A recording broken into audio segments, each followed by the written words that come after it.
come to dwell or reside in your premises, you shouldn't restrict me. That I cannot go out anytime. Of course, the law restricts any tenant from causing nuisance and annoyance or using the premises for immoral and illegal purposes. Immoral and illegal purposes. Of course. Illegal, the criminal law is there, and what is immoral? Immoral example as we use is as a lady or a man using the place for commercial activity as far as what we call in our local shower is concerned. Okay, you've come to dwell in somebody's premises, you've been exchanging men for money, which is the shower. It's illegal. We know our immoral as a society. We know what is immoral. Selling drugs in somebody's premises, bringing people to smoke marijuana, smoking weed and sneezing marijuana. So there's illegal. It's the illegal. Immoral part I want to understand. Yes, so immoral in the sense, just as I mentioned, as a lady using the premises for a shower. For it's immoral. Sex work. Exactly, it's immoral. And sign the like. Okay, so of commercial course, sex work is some will say illegal, and you're not.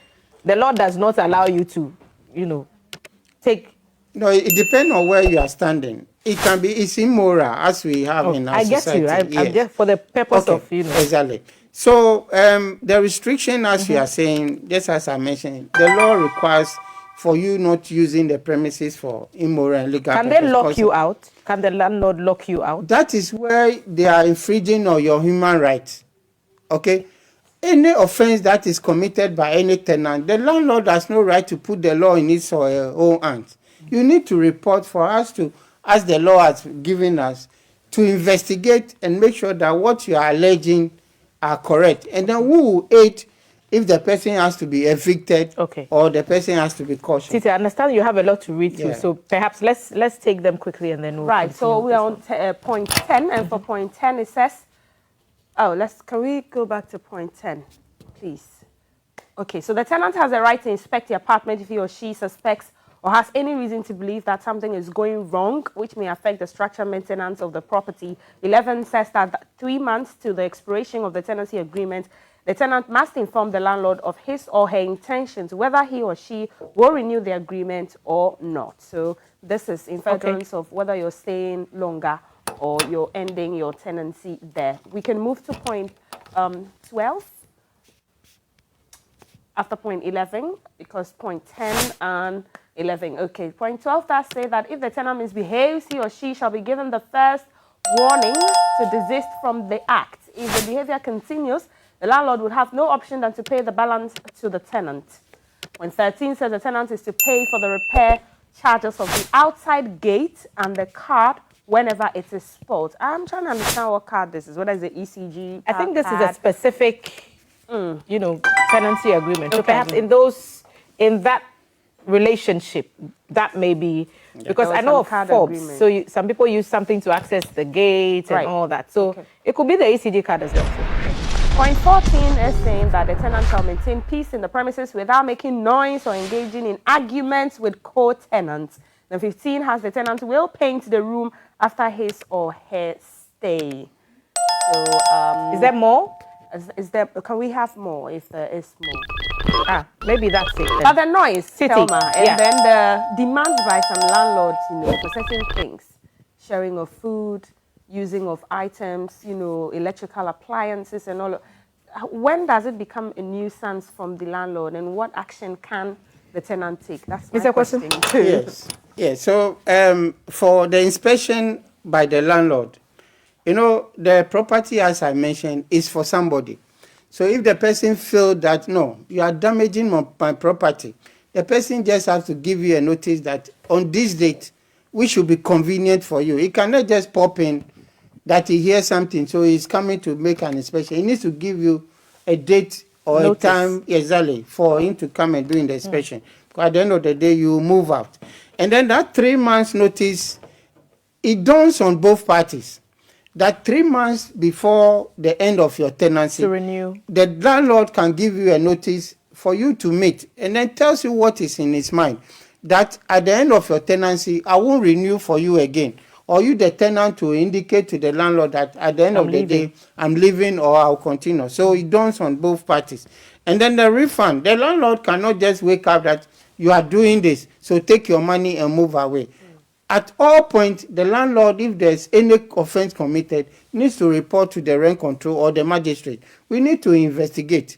Because if the person has signed an agreement with the example you give for 1 year, and he has stayed there for 3 months, and you feel that no, the 1,000 is paying, somebody is offering 2,000. So you start inducing the person to move out. In a case, inducement is an offense on its own, which the landlord can be punished, imprisoned, or fined by the magistrate. Inducement. That you feel that no, the 1,000 is too small because though somebody has offered 2,000. Let me induce you so that I will move you out, refund your money, and then get more money. Elimination by rough taxes. Of course, which is an offense already. And then the causing nuisance and annoyance, as we say, we all know. In the midnight, you are the only person who enjoy loud music. Those things are not permitted under the law. And then the painting issue. There are two issues. If you are coming in, the landlord would have painted the place nicely. Of course, you will factor in the wear and tear. But you've stayed there for just a year and you are moving and your children has damaged the place in such a way that nobody can dwell in. Of course, it's your responsibility to reinstate the place as you came to meet it. So those are the points. So, Titi, this is where it gets interesting.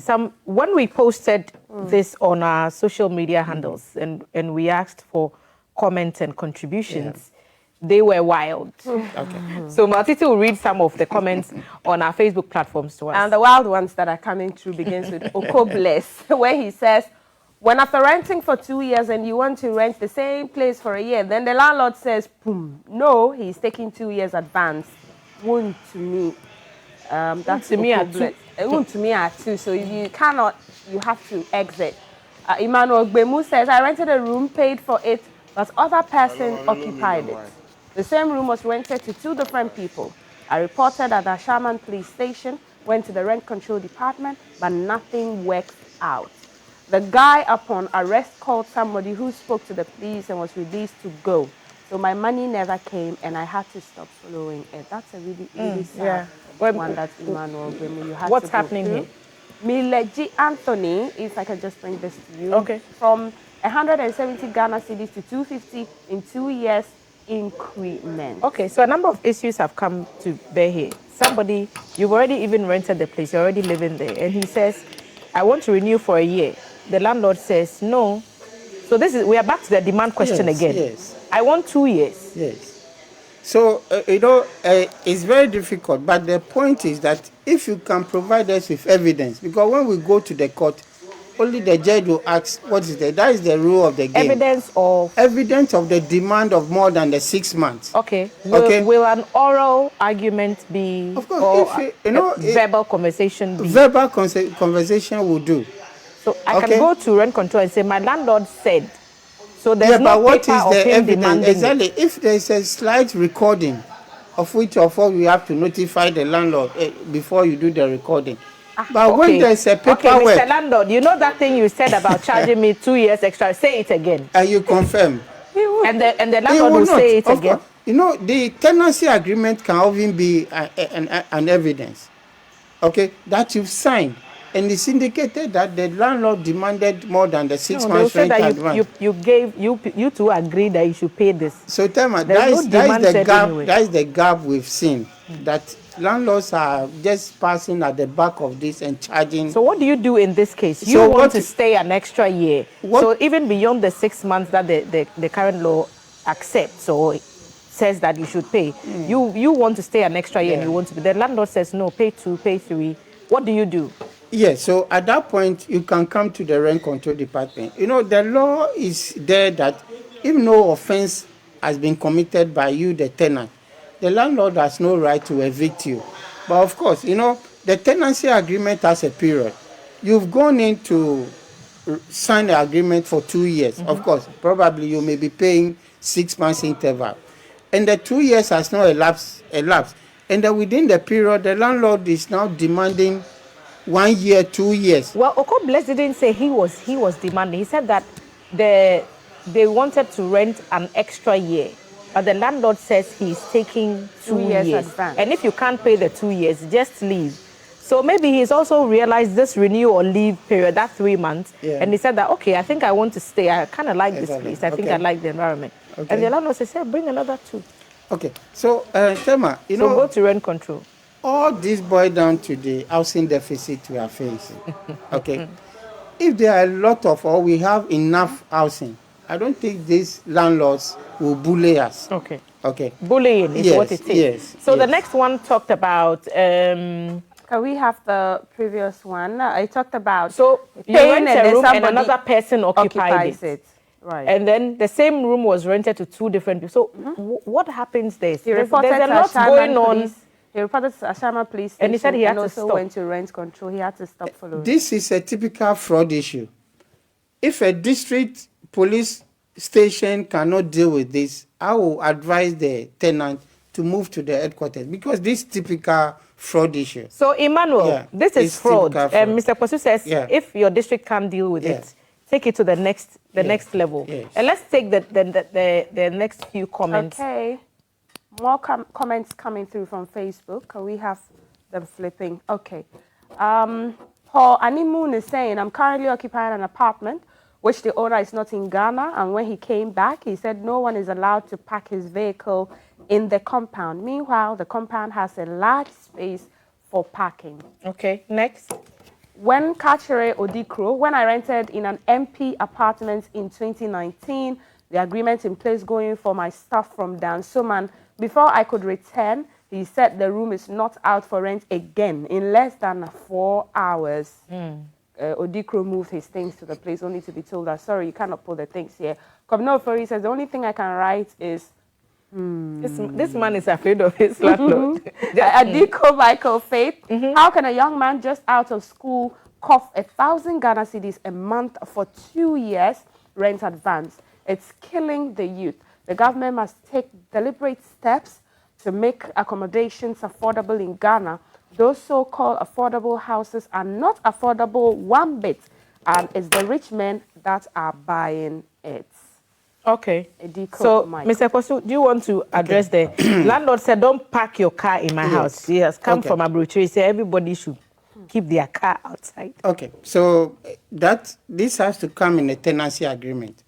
So before renting the place out, you know the space. If only the room you rented, then that's fine. But if the parking space is factored in, then until you move out, the landlord has no right. Because if he was not the person who negotiated with you, probably a caretaker, and the person has given you and it's been factored to the rent that you've paid, the real owner cannot come and change the agreement until your tenancy expired and there's a renewal of. And in that case, if the parking space is going to be taken out from you, then it has to reflect on the rent, which means there should be a reduction of the rent that you pay. And again, the tenancy agreement must come before payment. So my friend who parked his thing from Dansoma, you need to sign the agreement, you need to pay, okay, before you do all these things. So if you do, there's no tenancy agreement, and you are now going to bring your things and you brought your things, there's no agreement between you. It sounds like, you know, Ketre may have been onto something there. He said that there was an agreement in place, and he was going to bring his things. Away from my stuff. So by saying there was an agreement in place, so if he has signed an agreement, maybe a verbal agreement, but an agreement nonetheless. Exactly. If you have signed an agreement and you made payment for it, nobody can just come and say that, no, we are abrogating this. Somebody has come with more money. And so they are giving the more money person the room. Of course, so this also fall under the fraud issue. Because if I've paid you money, we've come to an agreement and I've paid you the money, how come then you go out and then you say we want to refund my money again? And the conversations around rent, advance, and how the toll it's taking on the youth. Okay, so we at Rent Control, though we are there to regulate the rental industry, we've been pushing the government to come out with affordable and social housing. But of course, in January 2023, there is this bond of the National Rental Assistance Scheme to help those who cannot afford more than the 6 months that is being demanded. Is it working? It's working. As we speak now, there are about 3,433 people who are enjoying it out of the seed money of 27 million, which was granted to the scheme by the government. As we speak now, there are about 55 million which has been accumulated. You know, it's a revolving fund, and there's an interest of 12%. And they are paying? They are paying. And as I said, we have about 3,433 people who are enjoying now as the national rent. So government needs to push in more money so that a lot of people can be put on board to put the burden down on Ghanaians. Okay, Martis, I understand you have some more. Yes, I have about 3, but we've done this one. Yes, we've done this already. Can we have the next one? That I benefited from the National Rental Assistance.